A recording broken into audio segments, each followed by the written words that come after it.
in the gate. And they're off. Derby Day toward the inside, and Speedy Blue away well. Run Freely is there. Wide outside, Hard-Working Dan. Farther out than that, Toothpicks and Water. Racing for the first turn, Derby Day down on the inside, cuts that corner into the turn, holds that spot at the rail. Speedy Blue is there 2 wide, and Toothpicks and Water right up and on the pace, running in 3 wide as they move to the backstretch run.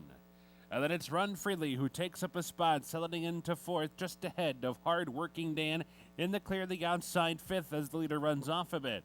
5 more back to Hot Scott, McDowell, and at the back I'd Be Breeze. Strung out field 23 and 2.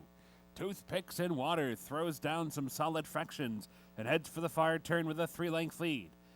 And with that, Hard-Working Dan gets a bit closer, second on the outside of Speedy Blue, who's back on the rail, running in 3rd position as they make the bend.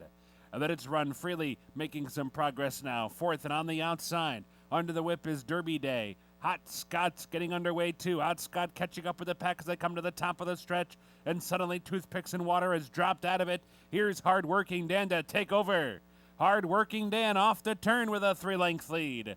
Run Freely running in 2nd, and then it's Speedy Blue 3rd, followed by Hot Scott. In tight through the stretch was Derby Day, down to the final 16th.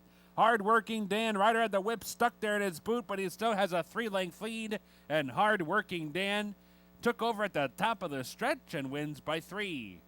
Run Freely, Speedy Blue, and Hot Scott.